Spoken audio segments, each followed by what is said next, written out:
সম্মানিত দর্শক শ্রোতা, আসসালামু আলাইকুম। আজকের বিষয় হচ্ছে এই বাংলার মাটিতে উপদেষ্টা প্রধান উপদেষ্টা ডক্টর ইউনূসের গং সহ কারো জায়গা হবে না, এমনটাই সর্বদিক থেকে আভাস পাওয়া যাচ্ছে। সে বিষয়ে সংক্ষেপে আপনাদের সাথে শেয়ার করছি।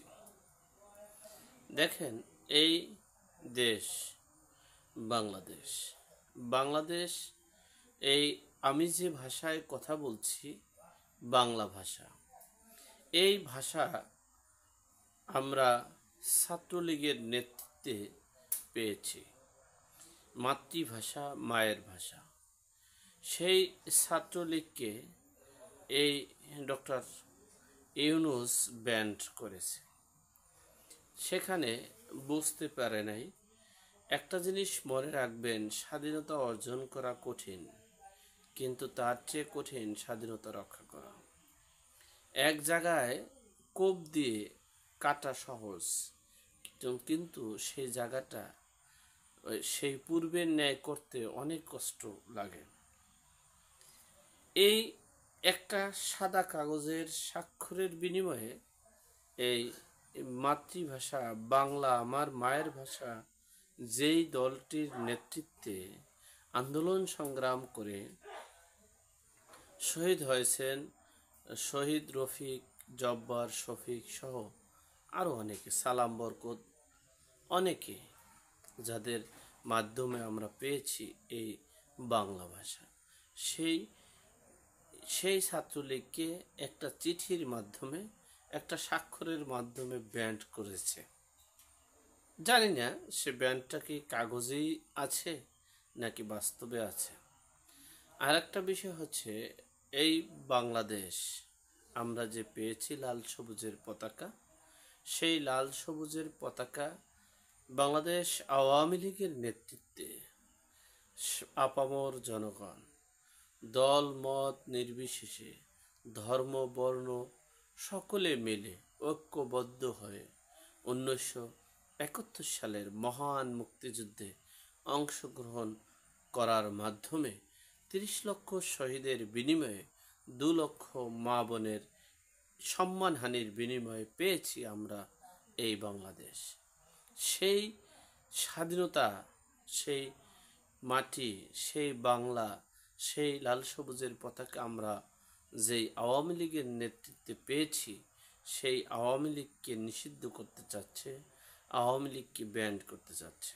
হ্যাঁ, আমি সবসময় বলেছি, গত 15 বছরও বলেছি, এই শেখ হাসিনার ছবি, বঙ্গবন্ধুর ছবি ব্যবহার করে যারা লুটপাট করছে, নৈরাজ্য করছে, চাঁদাবাজি করছে এবং অপকর্ম করছে, তাদের সকলের বিরুদ্ধে আইনানুগ ব্যবস্থা গ্রহণ করা উচিত এবং তাদেরকে এমন শাস্তি দেওয়া উচিত তারা যেন জনগণের সাথে আর প্রতারণা করতে না পারে।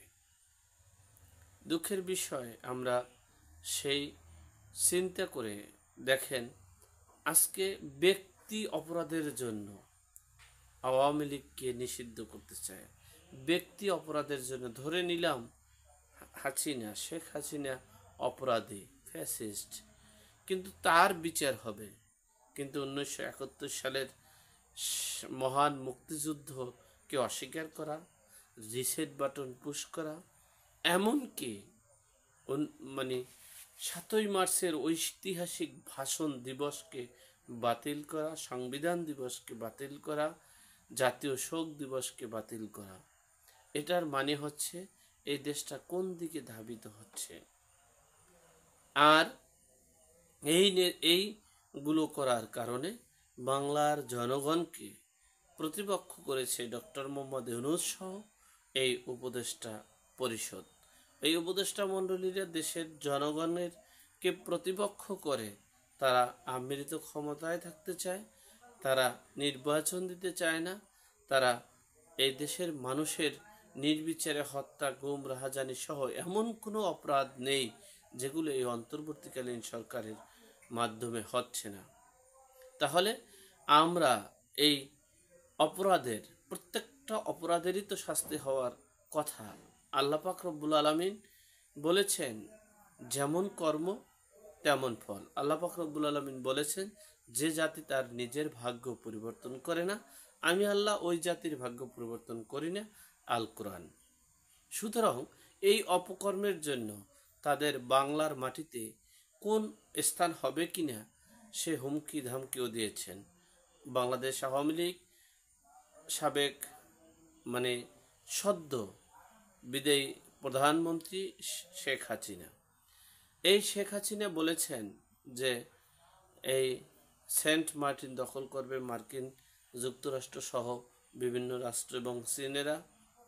এই আমরা অলরেডি বিভিন্ন ধরনের এই সেন্ট মার্টিন চট্টগ্রাম দখল, সেন্ট মার্টিন রোহিঙ্গা প্রবেশ সহ দেশের অস্তিত্ব মানচিত্রকে ধ্বংসের দিকে ধাবিত করছে ডক্টর মোহাম্মদ ইউনূস।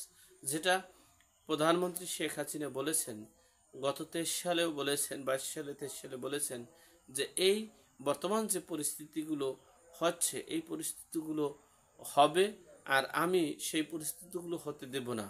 আর আমি হতে না দিয়েও যদি আমার ক্ষমতা চলেও যায়, তারপরও আমি দেশের ভাবমূর্তি, দেশের মানচিত্র, দেশের স্বাধীনতা সার্বভৌমত্বে হস্তক্ষেপ করতে দিব না। সেটা বাস্তবে সব কিছুর প্রমাণ মিলেছে। এখন বলতে শুরু করেছে আমরা কি করলাম। যাই হোক, সর্বোপরি কথা হচ্ছে ডক্টর মোহাম্মদ ইউনূস দেশটাকে একবারে ধ্বংসের দিকে, অর্থনীতি তলাবিহীন ঝুরির দিকে, দেউলিয়া রাষ্ট্রের দিকে রূপান্তরিত করতে যাচ্ছে। বিধেয় বাংলার জনগণ ফুঁসে উঠতেছে এবং বাংলার জনগণ রাস্তায় নামতেছে। বাংলার জনগণ ডক্টর মোহাম্মদ ইউনূসের সহ উপদেষ্টা পরিষদের জায়গা এই বাংলার মাটিতে হবে না। বাংলার জনগণ আনাচে কানাচে সকলেই সেই স্লোগান, সেই বক্তব্য, সেই প্রচার প্রসারণা করছে। আল্লাহ আমাদের সকলের বিপদ আপদ বালা মুসিবত থেকে হেফাজত করুক, আমিন। আসসালামু আলাইকুম।